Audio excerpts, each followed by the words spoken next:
ಅಕ್ಕಮಹಾದೇವಿದಂತೂ ಪಾತ್ರ ತುಂಬ ಚೆನ್ನಾಗಿ ಮಾಡಿದ್ದಾರೆ. ಅದಕ್ಕೆ ಅಕ್ಕಮಹಾದೇವಿ ಪಾತ್ರಕ್ಕೆ ನ್ಯಾಯ ಒದಗಿಸ್ಕೊಟ್ಟಿದ್ದಾರೆ. ಇನ್ನು ಚಲೋ ಇದು ಡೆವಲಪ್ಮೆಂಟ್ ಆಗಲಿ. ಶರಣರ ಧಾರ್ಮಿಕ ಚಿಂತನೆಗಳ ಜೊತೆಗೆ ಕಾರ್ಯಕ್ರಮ ಅಂದರೆ ಈ ರೀತಿ ಮೂವಿಗಳು ಬರೋದು ಇತ್ತೀಚೆಗೆ ಭಾಳ ಕಡಿಮೆ ಆಗಿದೆ. ಸೊ ಅಕ್ಕಮಹಾದೇವರು ಈ ನೆಲದವರು, ಕಲ್ಯಾಣ ಕರ್ನಾಟಕ ಭಾಗದವರು, ಬಟ್ ವಿಷ್ಣುಕಾಂತ್ ಅವರಾಗಿರ್ಬೋದು, ಜೊತೆಗೆ ಅವ್ರ ತಂಡ ಇಡೀ ರಾಜ್ಯಾಷ್ಟೇ ದೇಶ ವಿದೇಶಗಳಲ್ಲೂ ಕೂಡ ಮುಂದೆ ತೆರೆಗೆ ಬರುವ ಒಂದು ಯೋಜನೆ ಕೂಡ ರೂಪಿಸಲಾಗಿದೆ. ಇಲ್ಲ ಆಗಲಿ, ಎಲ್ಲ ಭಾಷೆದಲ್ಲಿ ಬರಲಿದು. ಕನ್ನಡ, ತೆಲುಗು, ಆಮೇಲೆ ಮರಾಠಿ, ನಮ್ಮದು ಗಡಿ ಭಾಗದಲ್ಲಿ ಎಲ್ಲ ಕಡೆ ಬರಲಿದು. ನನಗಂತೂ ತುಂಬ ಖುಷಿ ಕೊಟ್ಟಿದೆ. ಏನು ಹೇಳ್ತೀರಿ ಅಂದರೆ ಅಲ್ಲಿ ಪ್ರೇಕ್ಷಕರು ಅಕ್ಕಮಹಾದೇವಿ ಚಿತ್ರ ನೋಡಲಿಕ್ಕೆ ಬರೋರಿಗೆಲ್ಲ ಎಲ್ಲ ಭಾಳ ಚಲೋ ಆಗಿದೆ. ಪ್ರತಿಯೊಬ್ಬರು ಹೆಣ್ಮಕ್ಳು ನೋಡಲೇಬೇಕು. ಭಾಳ ಚಲೋ ಆಗಿದೆ.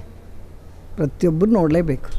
ನಿಮಗೆ ಯಾವ ಸನ್ನಿವೇಶ ಅಂದರೆ ಇಡೀ ಮೂವಿಯಲ್ಲಿ ಯಾವುದಾದ್ರು ಸನ್ನಿವೇಶ ಅಕ್ಕಮಹಾದೇವಿ ಪಾತ್ರ ತುಂಬ ಚೆನ್ನಾಗಿ ಕೊಟ್ಟಿದೆ. ಡೆವಲಪ್ಮೆಂಟು ಬಂತು, ಭಾಳ ಚೆನ್ನಾಗಿದೆ. ಬಟ್ ಈ ಪ್ರತಿ ಕರ್ನಾಟಕದ ಭಾಗದವರಂತೂ ಪ್ರತಿಯೊಬ್ಬರೇ ಹೆಣ್ಮಕ್ಳೆಲ್ಲ ಕುಟುಂಬದವರು ಎಲ್ಲರೂ ನೋಡಬೇಕಂತಕ್ಕಂಥ ಒಂದು ಸಿನಿಮಾ ಇದೆ. ಇದು ಅಕ್ಕಮಹಾದೇವಿ ಚಲನಚಿತ್ರ ಭಾಳ ಚಲೋ ಮಾಡಿದ್ದಾರೆ. ಇದು ಇನ್ನೂ ಡೆವಲಪ್ಮೆಂಟ್ ಆಗಬೇಕು. ಇನ್ನೊಂದು ಅಂದರೆ ಪ್ರಯತ್ನ, ಮೊದಲ ಪ್ರಯತ್ನ ಆಗಿತ್ತು. ಜೊತೆಗೆ ಇದನ್ನ ಎಲ್ಲ ಕಲಾವಿದರು 30ಕ್ಕೂ ಅಧಿಕ ಕಲಾವಿದರು ಈ ಚಿತ್ರದಲ್ಲಿ ಇರ್ತಕ್ಕಂಥದ್ದು.